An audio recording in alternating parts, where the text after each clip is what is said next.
Assalamualaikum warahmatullahi wabarakatuh. Halo teman-teman semuanya. Gimana nih kabar kalian semua? Baik? Alhamdulillah.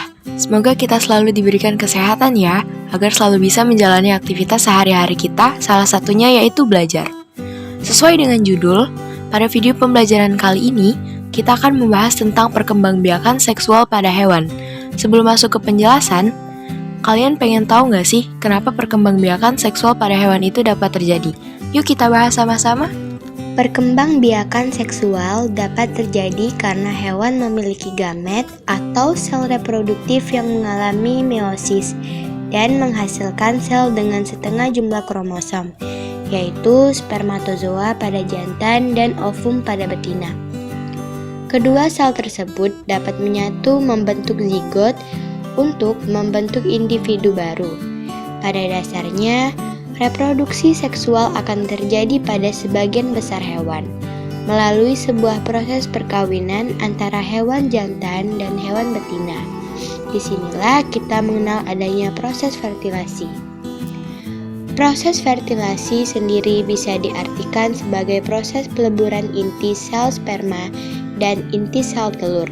Proses ini terjadi melalui dua cara, yaitu fertilasi internal dan fertilasi eksternal.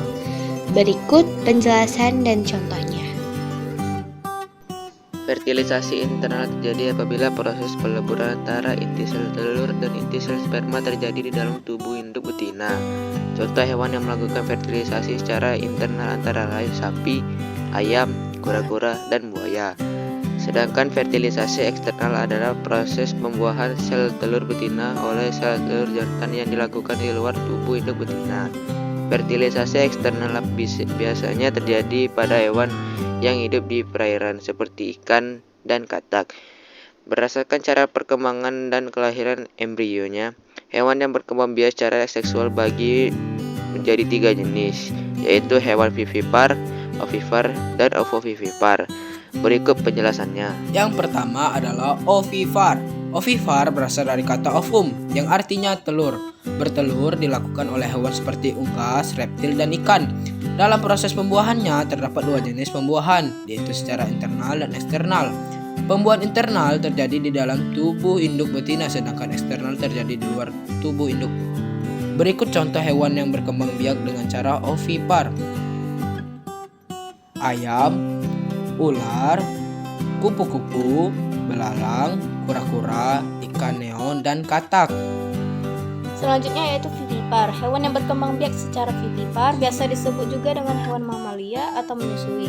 Embrio akan tumbuh dan berkembang di dalam rahim hewan betina sehingga induk hewan akan mengandung selama beberapa bulan. Contoh hewan yang melakukan perkembangbiakan secara vivipar adalah kelelawar, paus, lumba-lumba, terenggiling, kambing, tikus, kucing, gajah, dan singa. Dan yang terakhir adalah ovovivipar. Perkembangbiakan ovovivipar merupakan kombinasi dari ovipar dan vivipar. Adapun pembuahannya terjadi di dalam tubuh induk hewan. Saat berada di dalam tubuh induknya, telur itu berkembang hingga menjadi hewan baru. Setelah menetas, calon anak tersebut akan dilahirkan keluar dari tubuh induk hewan. Contoh hewan ovovivipar: ikan pari, ikan hiu, kuda laut, bunglon, dan kadal.